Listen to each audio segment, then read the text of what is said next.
अवधूत चिंतन श्री गुरुदेव दत्त। हाय, कसे आहात? चला, आज आहे ना माझ्याकडे पोळ्या खूप उरल्यात, तर त्या पोळ्यांचं काय करावं हा जरा विचार पडत होता मला की कशा संपवायच्या ह्या पोळ्या। तर बघा पोळ्या किती आहेत, या अशा भरपूर पोळ्या आहेत। तर विचार करत होते, नातवंड म्हणाली आजी या पोळ्यांची फ्रँकी बनवून आम्ही फ्रँकीच खाणार।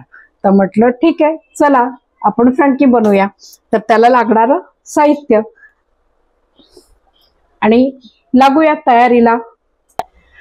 तर आता हे सगळं साहित्य ना, ह्याला आपल्याला थोडंसं शॅलो फ्राय करून घ्यायचंय।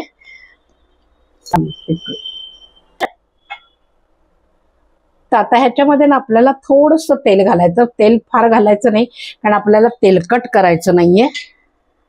आता हे तेल गरम झालं की आपल्याला हे सगळी साहित्य ह्याच्यामध्ये घालून घ्यायचंय।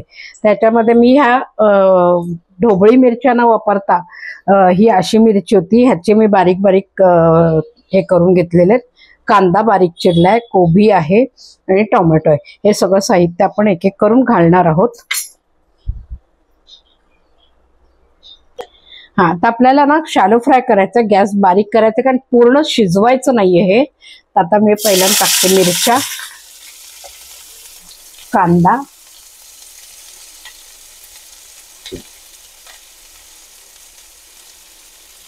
आणि हा कोबी घालायचा,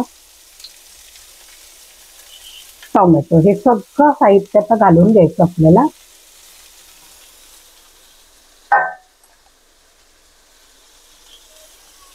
थोडंसं खालीवर खालीवर।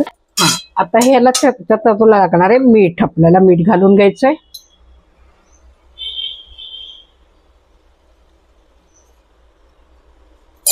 साधारण एक चमचाभर मीठ लागेल।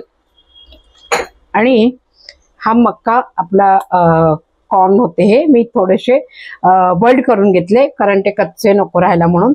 हे याच्यात घालून घ्यायचे।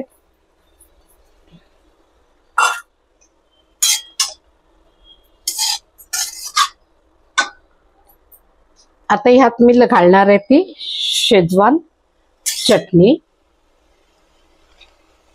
साधारण 3 चमचे। आणि ह्याच्यात लागणार आहे मला घालायला तो, ह्यात घालणार आहे ते पिझ्झा सॉस, साधारण 2 चमचे घालते, म्हणजे लागलं तर पुन्हा घालता येईल। यात मी घालणार आहे थोडासा सोया सॉस, म्हणजे आपल्याला ना रंग छान येईल याला। बस 2 चमचे।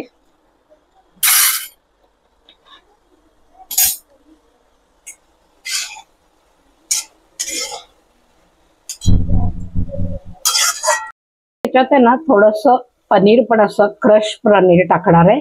आणि नंतर मग पोळीमध्ये असे पनीरचे तुकडे, म्हणजे असे कट करून पनीर सुद्धा मी घालणार आहे। आणि हे न्यूडल्स बॉइल्ड करून घेतलेले आहेत, हे न्यूडल आपल्याला याच्यात घालायचे आहेत।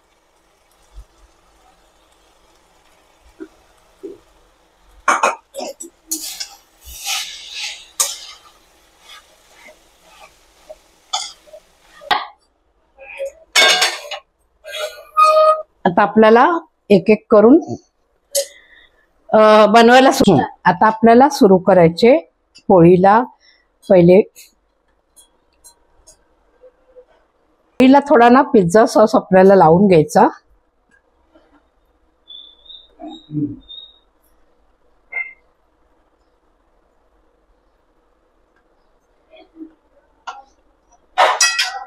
आणि मग हे जे बॅटर आपण बनवलेले आहे सगळं ते ह्याच्यात घालायचं।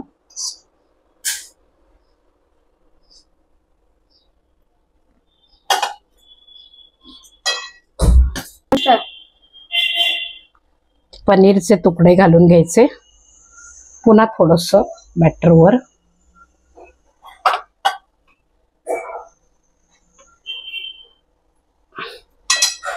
त्याच्यात घालायचे मस्तपैकी भरपूर असं चीज। तर हे मोझेरेला चीज आहे।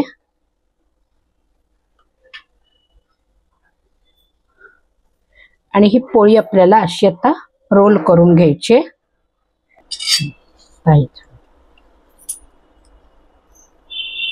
त्याला आपल्याला बटर थोडं टाकून त्याच्यावरती फ्राय करून घ्यायचंय. म्हणजे एक एक असे लावत जायचे आणि मग बाजूला ठेवून द्यायचं की ऑटोमॅटिकली ती फ्राय होणार.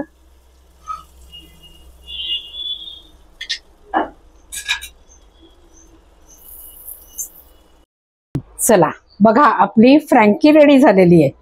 तर अशा पद्धतीने उरलेल्या पोळ्यांची फ्रँकी बनवली आहे.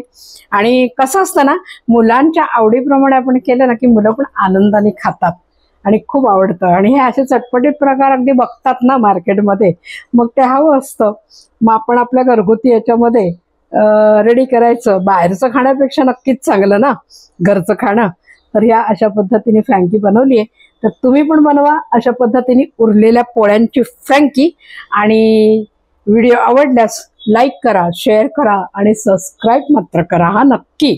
आणि कमेंट्स बॉक्समध्ये मला नक्की कळवा उरलेल्या पोळ्यांची तुम्ही काय केलं आणि कशी बनवली तुम्ही फ्रँकी आणि ती तुम्हाला आवडली का. चला पुन्हा भेटूया आपण. बाय.